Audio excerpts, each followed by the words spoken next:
Bom, Léo, acho que é isso. Vamos lá? Vamos. Você chegou a assistir a segunda parte da aula sobre os poemas escolhidos do Gregório de Matos? Eu vi a aula que estava, que é a dos poemas escolhidos do Gregório. Sim. Isso. E ela está dividida em duas partes, né? Uma eu publiquei a semana retrasada e a outra semana passada. E aí, na semana passada, eu fiz a análise de outros poemas, que foram, na quinta-feira, foi aquela aula de análise que eu deixei postada lá para vocês. E daí você deve ter reparado que a gente analisou outros poemas com um teor um pouquinho diferente, né? Então, a gente, na primeira aula, tinha falado do Nasce o Sol e Não Dura Mais Que Um Dia, e aí, nessas outras aulas, a gente comentou sobre outros poemas. Eu queria que a gente fizesse alguns exercícios. Você tem alguma dúvida, alguma coisa pontual que você queira colocar, que você queira perguntar? Acho que não. Não? Podemos fazer alguns exercícios, então? Claro. Então, vamos lá. Deixa eu colocar aqui. Muito bem. Olha só, esse exercício é um exercício no modelo muito no estilo do que a FUVEST costuma pedir. Esse livro é um livro de leitura obrigatória para a FUVEST, né? E aí, repara só, ele vai trazer uma análise do poema, que é aquele poema que a gente analisou na primeira aula do Gregório, que é o Nasce o Sol e Não Dura Mais Que Um Dia. E aí ele vai pedir para que você observe algumas coisas relacionando com o contexto histórico, tá? Pensando no Barroco, no contexto de Contra-Reforma. Então, vamos dar uma olhada no exercício e eu quero que você vá pensando para a gente discutir essas alternativas. O poema é o seguinte. Nasce o sol e não dura mais que um dia. Depois da luz se segue a noite escura. Em tristes sombras morre a formosura, em contínuas tristezas a alegria. Porém, se acaba o sol, por que nascia? Se é tão formosa a luz, por que não dura? Como a beleza assim se transfigura? Como o gosto da pena assim se fia? Mas no sol e na luz falte a firmeza, na formosura não se dê constância, e na alegria sinta-se tristeza. Começa o mundo enfim pela ignorância, e tem qualquer dos bens por natureza a firmeza somente na inconstância. Tudo bem? Lembra desse poema da primeira aula? Sim. Então beleza. Olha o que o exercício quer de você. Ele diz assim, todas as alternativas que seguem inserem o autor e seu texto em uma visão de mundo do século XVII, exceto qual das alternativas não expressa a visão de mundo de acordo com o movimento literário do Barroco do final do século XVII, e que a gente não percebe aqui no texto, né? Então, primeiro, o traço temático característico do Barroco presente no texto é o caráter fugidio das coisas do mundo. Letra B, a aproximação de sentimentos contrastantes, como a tristeza e a alegria, confirma a tendência paradoxal da poesia do século XVII. C. O poema explora a inconstância dos bens mundanos através de um jogo de ideias e de palavras que tanto motivou o escritor barroco. O poeta baiano vale-se da linguagem figurada para persuadir o leitor e convencê-lo da instabilidade, da beleza e da felicidade. Ou E, a retomada de elementos da natureza e da melancolia identifica o soneto com a produção poética de inspiração byroniana. Qual dessas alternativas não expressa os valores estéticos do século XVII, do Barroco e do Gregório de Matos nesse poema? Vou te dar um minutinho para pensar. Qual você marcaria como sendo a alternativa correta? Ok.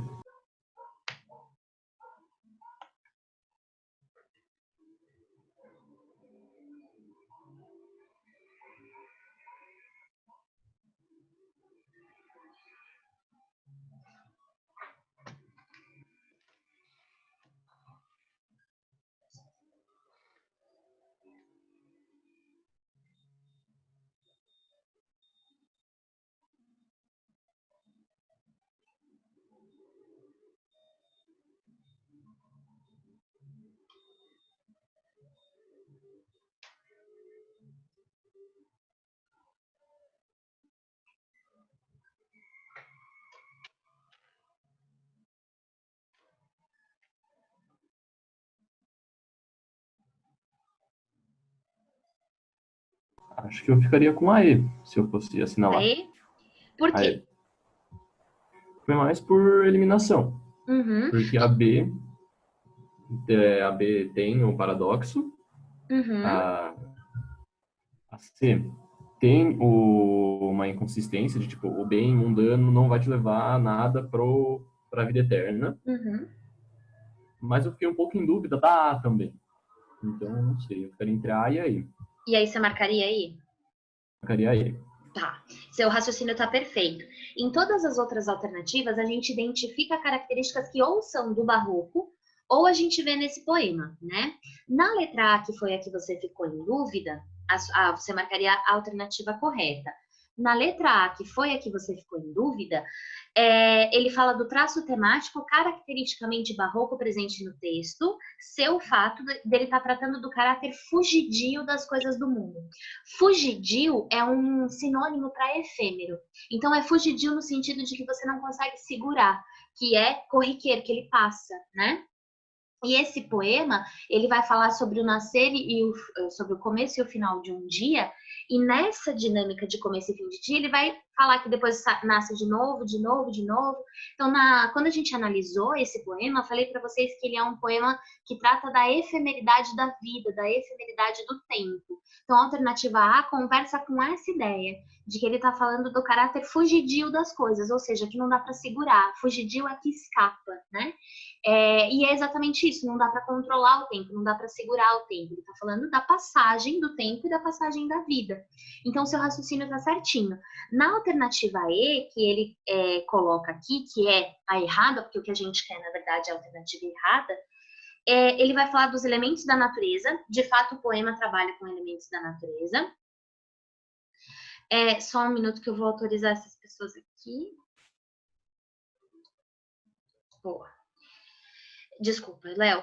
Ele vai falar sobre os elementos da natureza, de fato, e uma certa melancolia, porque ele não está feliz, né, com a ideia da passagem do tempo. Ele critica isso, ele critica no sentido de ele mostra insatisfação, né? Porque ele até pergunta se o sol vai morrer todos os dias, por que ele volta a nascer? Parece até que ele está impaciente. Só que a palavra-chave na alternativa E, para ela ser considerada a alternativa errada, é a inspiração byroniana. Byroniano é um adjetivo que vem do Lord Byron, que é um escritor do romantismo. Ele vai influenciar a poesia do romantismo. Então, olha como para a FUVEST é importante você estar associando a obra literária ao contexto histórico e ao movimento literário. Porque é nessas pegadinhas que você consegue acelerar no exercício, principalmente na primeira fase. Esse é um exercício muito característico de primeira fase, né? Então, associar o texto ao contexto em que ele foi escrito, tá? Então, a inspiração byroniana e essa melancolia excessiva, ela não é uma característica barroca, é uma característica romântica. De qualquer maneira, o seu raciocínio funcionou super bem, ok? Bom, entrou bastante gente, tudo bem, pessoal? Sejam bem-vindos. Temos algumas pessoas a mais agora. A gente está fazendo mais alguns exercícios para reforçar um pouquinho sobre o Gregório de Matos e os poemas escolhidos, que é a leitura obrigatória da FUVEST. Faz 2 semanas, né, que a gente está pensando nesse livro. Alguém tem alguma dúvida específica sobre o livro? Alguma coisa que queira perguntar sobre algum poema específico?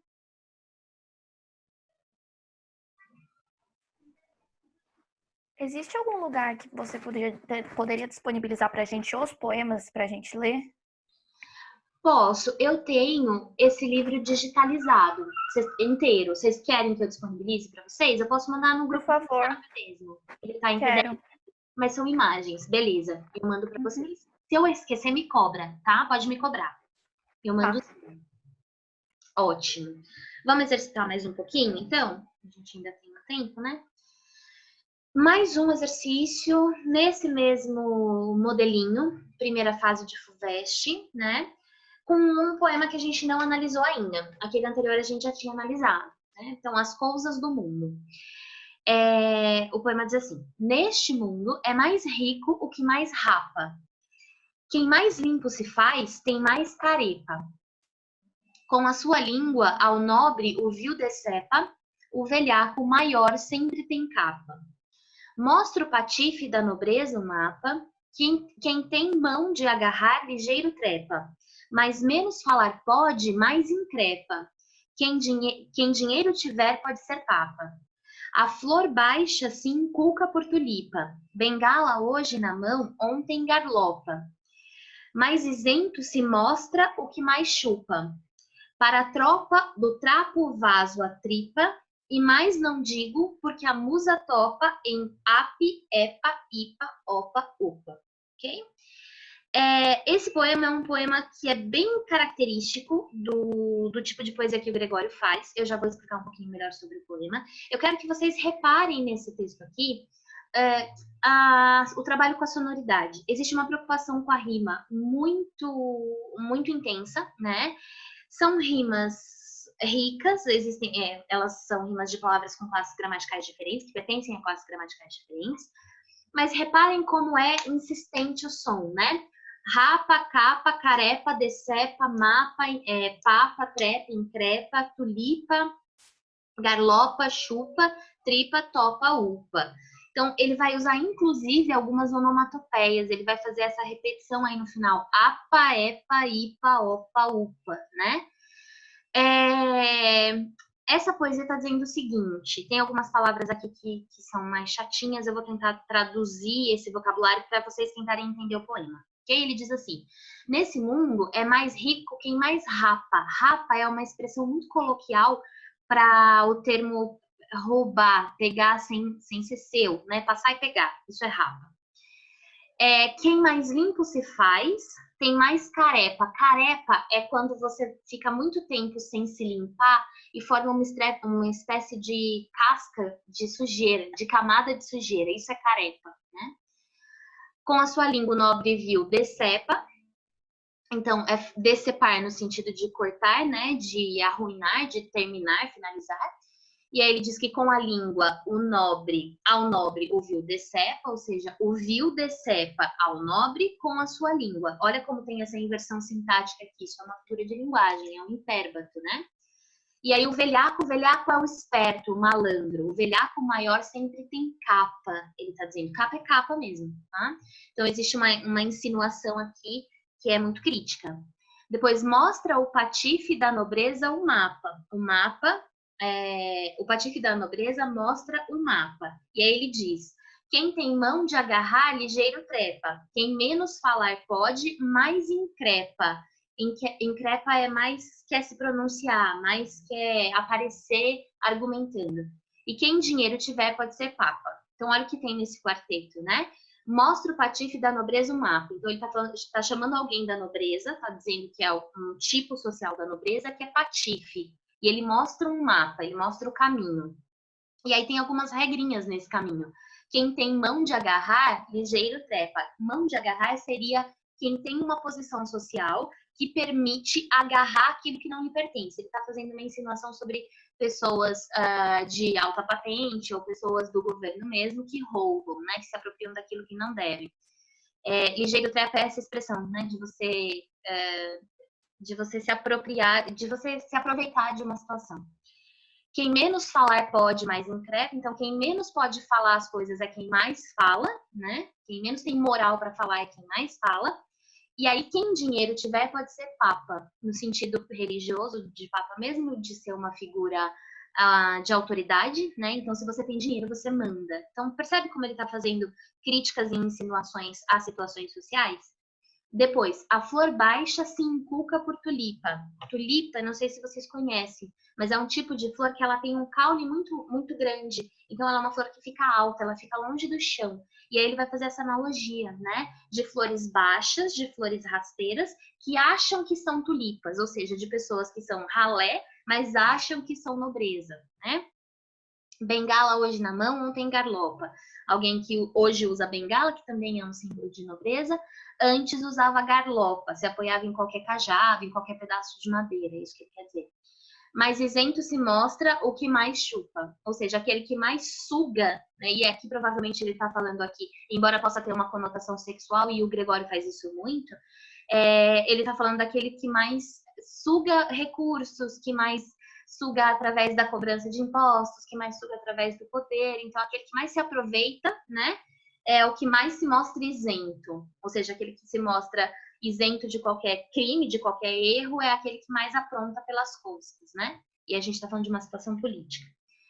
E aí ele fecha para a tropa do trapo, vaso, a tripa. Ó, existe um jogo de palavras aqui que é muito importante. Entre tropa, trapo e tripa. A gente tem palavras que são parônimas, elas são muito parecidas, mas têm significados diferentes. E a sonoridade delas gera uma espécie de jogo de palavras, uma espécie de trocadilho. Esse trocadilho é uma figura de linguagem chamada paronomásia. Essa figura de linguagem é importante para vocês, tá? E aqui ele vai fazer essa brincadeira para tentar reforçar essa sonoridade do tropa, trapo, tri, né? Ele vai reforçar essa ideia. E aí ele diz, mas não digo porque a musa topa, ou seja, mas não digo porque me acabou a inspiração, cansei de falar desse assunto. E aí ele vem com a onomatopeia final. Apa, epa, ipa, opa, upa, né?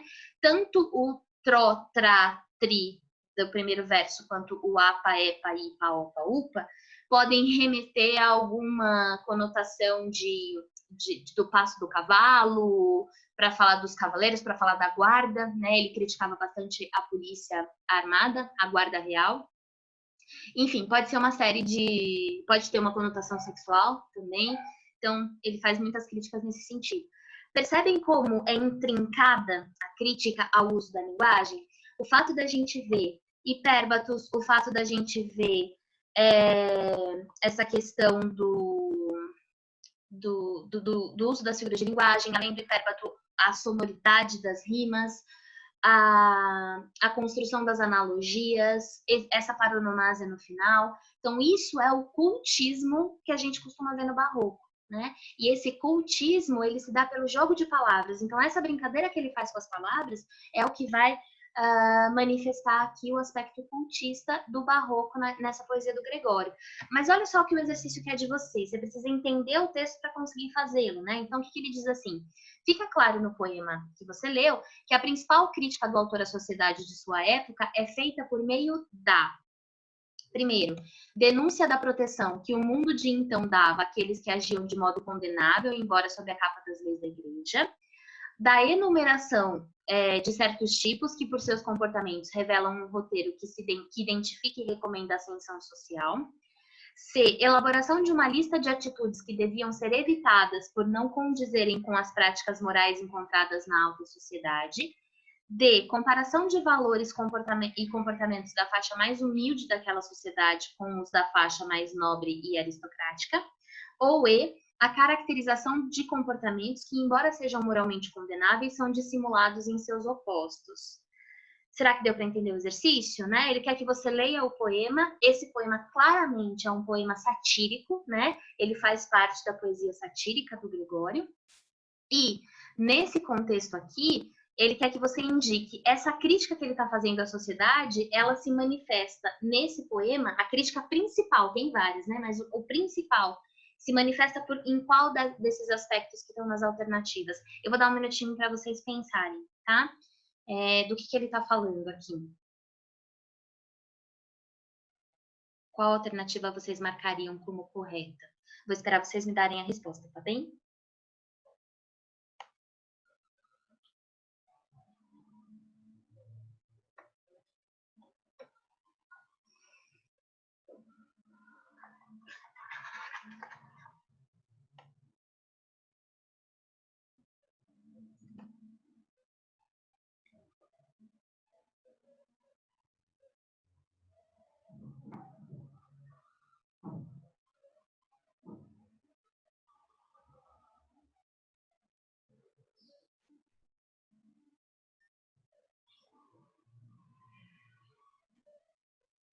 Eu acho que é a D ou a E.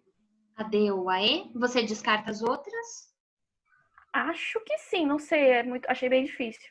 Difícil, é um exercício de nível difícil mesmo. Entre D e E, alguém acha que pode ser A, B ou C? Eu acho que eu colocaria A. A. Denúncia da proteção de que o mundo então dava àqueles que agiam de modo condenável, embora sob a capa das leis e da igreja.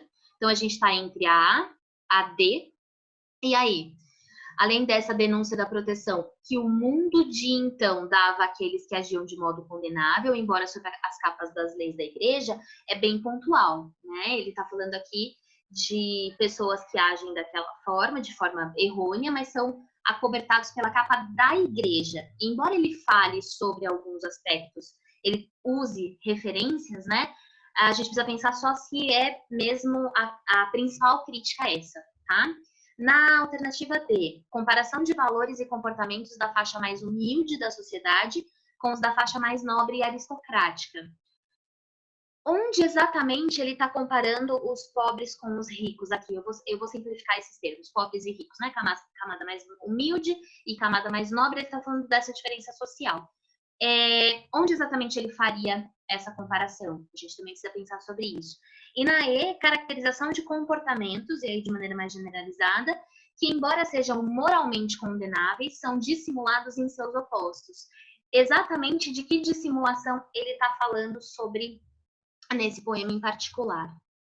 Então, se vocês tivessem que bater o martelo aqui em uma dessas 3 alternativas que vocês ficaram em dúvida, qual vocês bateriam?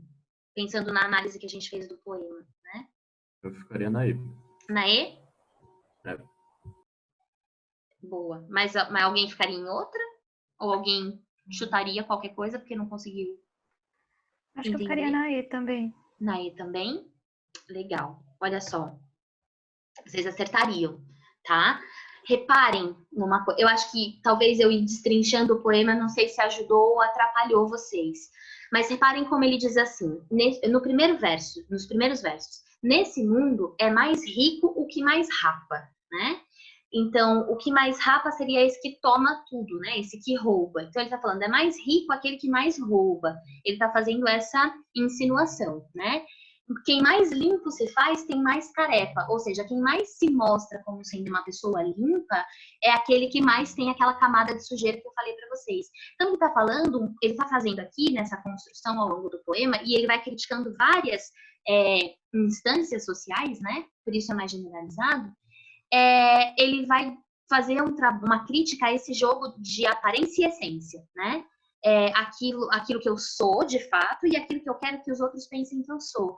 Meio que da máscara social, uma coisa meio falsa, né? Ele vai criticar, de fato, a falsidade dessas posturas sociais. Então, o rico, que se mostra para todo mundo como rico, que todo mundo elogia, que todo mundo elogia, ele só é rico porque ele roubou esse dinheiro de alguma situação, ou ele desviou essa verba, ou ele roubou na sobretaxa de impostos. Então, ele está falando, né? Lembra que ele vai criticar muito essa hipocrisia? Um dos temas mais importantes da poesia satírica do Gregório é a crítica à hipocrisia social. Então, eu prego para o mundo ser uma coisa, mas, na verdade, eu consegui aquilo de forma ilícita. Como ele fala, aquele que mais fica pregando valores morais, essa coisa de ser limpo e de ter a carepa, é uma analogia, né? Uma metáfora que ele vai construir aqui. Aquele que vai para a sociedade e fica pregando a moral e os bons costumes, por trás, na intimidade, também pode aprontar um monte de coisa, né? Aquele que se mostra como santo, como o portador ali da moral religiosa que é tão fundamental para o barroco, também é cheio de defeitos, também é cheio de pecados, né? Então é muito esse jogo, por isso que essa alternativa E funciona tão bem. Ele caracteriza comportamentos gerais, não específicos de determinadas situações. Esse é o problema da alternativa A e o problema da alternativa D. São alternativas que direcionam a crítica, né? Na A, falando dessa igreja que acoberta os problemas, e na D, falando dessa oposição social entre ricos e pobres, né? E ele tá falando da sociedade de uma maneira geral. Ele vai insinuar que políticos que roubam, ele vai insinuar pessoas que pregam a moral, ele vai insinuar a própria igreja. Então, ele vai insinuando várias camadas sociais. Ele não está falando de uma específica, ele está falando de um comportamento geral dessa sociedade hipócrita. Então, o descarte da A e da B deveria ser por essa razão.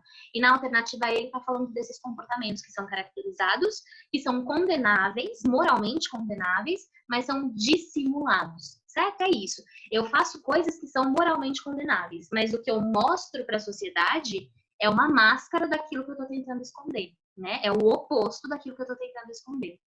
Então, muito esse jogo de crítica da hipocrisia. Esse exercício não é um exercício simplesinho, né? Ele é um exercício que dá um pouquinho mais de trabalho. Então, por isso é importante a gente criar esses mecanismos de análise.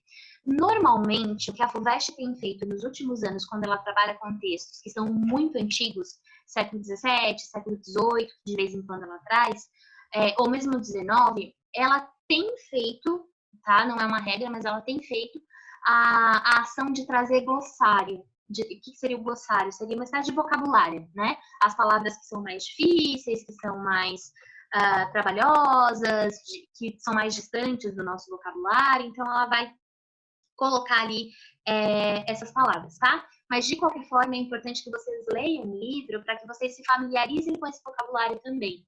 E percebam, vocês não precisam ir muito na minúcia, como a gente fez a análise aqui. Vocês podem fazer uma análise mais superficial. Só de olhar para esse poema numa leitura mais superficial, a gente já perceberia que ele é um poema satírico, tá? Tudo bem, gente? Eu falei pra caramba. Vocês conseguiram entender o que eu falei? Será que tá claro? Tem alguma dúvida?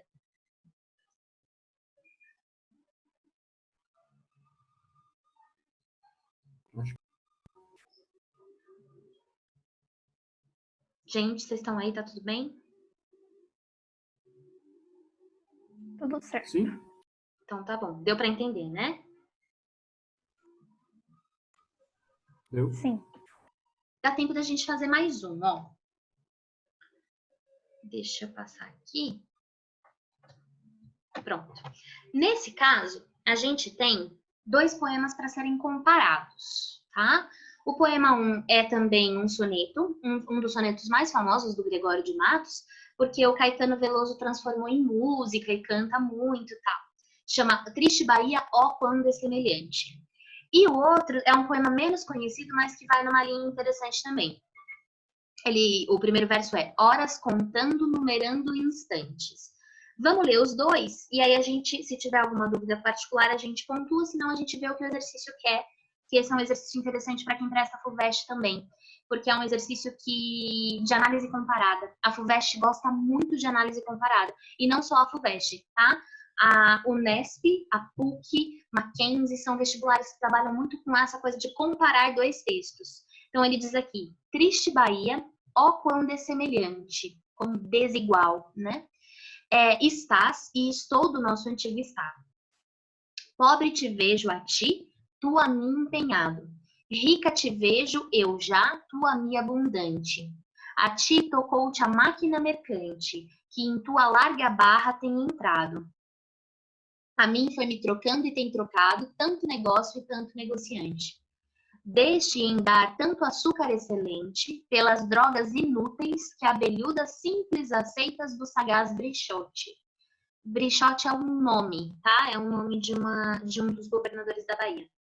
Ó, se quisera Deus que de repente um dia amanheceras tão sisuda que fora de algodão o teu capote. Sisuda é fechada, enredada, né? E aí ele fala que fora de algodão o teu capote. Ele está pontuando aqui o açúcar e o algodão, que eram produtos econômicos na época, e ele fala, né, sobre a Bahia, o quanto ela está dessemelhante, o quanto eles estão distantes um do outro, e fala da exploração da Bahia sem que ela receba nada de volta. E no outro poema, horas contando, numerando instantes, os sentidos a dor e a glória atentos. Cuidados cobro, acuso pensamentos, ligeiros a esperança ao mal constantes. Quem partes concordou tão dissonantes? Quem sustentou tão vários sentimentos?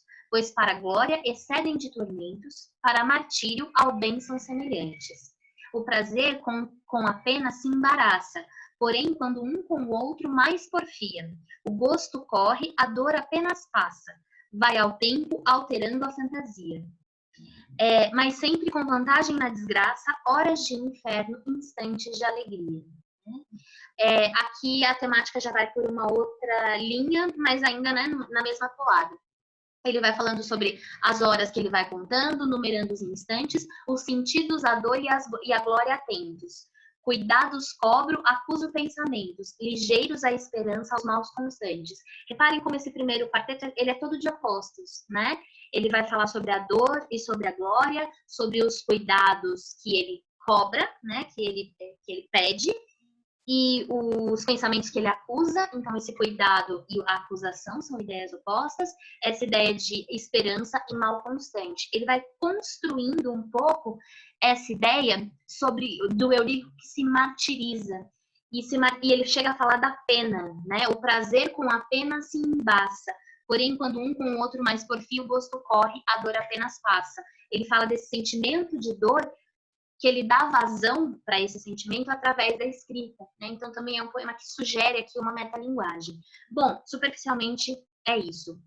A gente tem que analisar aqui as 5 afirmativas para identificar quais são as corretas, ok? E é um pouco pensando sobre a poesia do Gregório. O primeiro poema que a gente leu, que é o poema da Triste Bahia, é um poema satírico, né? Um poema crítico. Mas tem para pensar também em contexto do barroco e a influência que esse contexto pode ter sobre esse tipo de texto. Bom, a primeira afirmativa. Além de poeta satírico, o Boca do Inferno também cultivou a poesia lírica, composta por temas diversificados, pois nos legou uma lírica amorosa, erótica, religiosa e até de reflexão sobre o sofrimento, a exemplo do poema 2. É isso que o poema 2 faz, né? Ele está falando ali sobre esse sofrimento e sobre dar vazão para o sofrimento através da escrita. Vocês se lembram que o José Miguel Smith, nesse livro, ele cria 5 categorias para os poemas do Gregório. A poesia satírica, a poesia encomiástica, que é aquela poesia elogiosa, poesia lírico-amorosa, poesia erótica e poesia religiosa. Então, a gente tem 5 tipos. Perfeita? Essa afirmativa parece coerente. 2. Considerado tanto poeta cultista quanto concertista, o autor baiano revela criatividade e capacidade de improvisar, segundo comprovam os versos do poema 1, em que realiza a crítica à situação econômica da Bahia, dirigida, na época, por Antônio Luiz da Câmara Coutinho, que é o brichote que ele comenta naquele verso que eu falei para vocês, né? Que era referência a uma pessoa mesmo, que existiu a um governante. Ele era chamado de brichote. Então, pontualmente, também, ele vai trabalhar aí com essa questão da criatividade e da capacidade de improvisação. Improvisação no sentido de pegar o contexto atual e trabalhar com ele, né? Não ficar pensando só em poemas atemporais. Também podemos pensar nessa afirmação aí. 3. Em Triste Bahia, poema 1, musicado por Caetano Veloso, Gregório de Matos identifica-se com a cidade ao relacionar a situação de decadência em que se encontram tanto ele quanto a cidade onde vive. O poema abandona o tom de zombaria, atenuando a sátira contundente para tornar-se um quase lamento. Lembra que eu comentei com vocês, e vocês não devem se esquecer disso, tá? Que a relação do Gregório de Matos com a Bahia é muito forte, é muito intrínseca. Ele tem uma paixão muito grande pela Bahia. E grande parte dos poemas satíricos dele vão trabalhar com aquilo que o Wisnik chama nesse livro de 2 Bahias, ou uma Bahia normal e uma Bahia absurda, né? A Bahia que ele ama, que é a terra onde ele nasceu e com a qual ele tem essa relação, e a Bahia que está sendo destruída pelos governantes, pela desigualdade social, pela exploração, enfim, né? Então essa relação com a Bahia também vai ser muito forte no poema dele. E ora ele critica isso satiricamente, a gente vê que não é que é uma poesia crítica, mas ela não é irônica, né? Como é o poema anterior que a gente leu, por exemplo, né? No exercício anterior.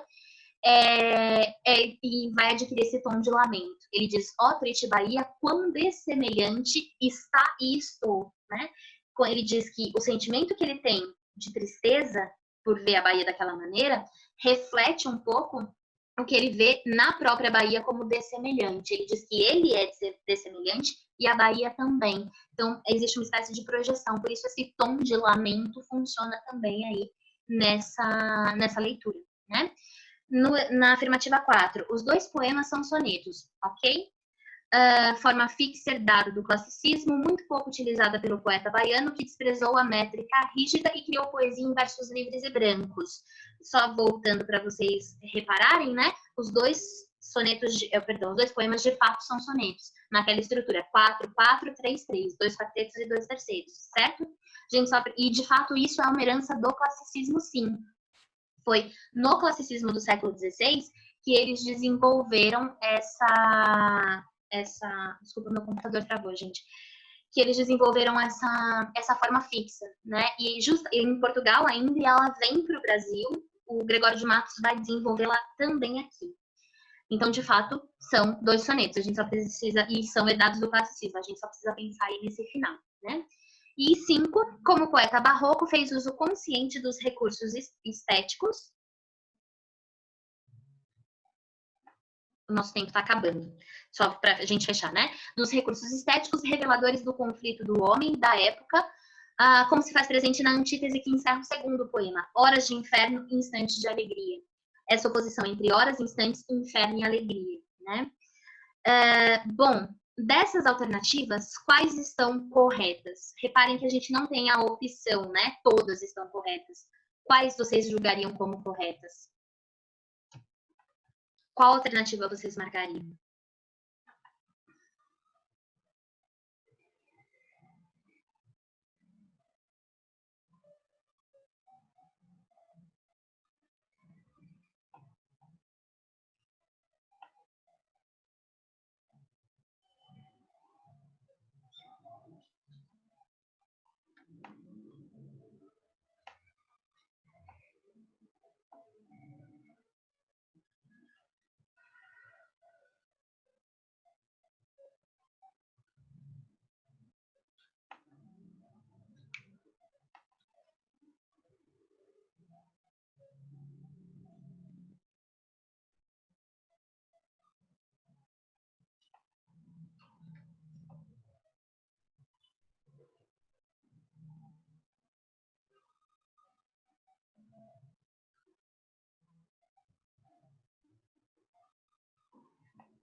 Pessoal, vocês estão aí ainda?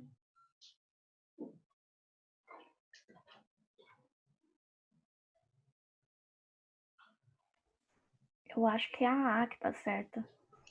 A A seria a 1, a 2, a 3 e a 5 corretas. Então, seria a 4 errada, certo? É, isso mesmo. O que tem de errado na 4?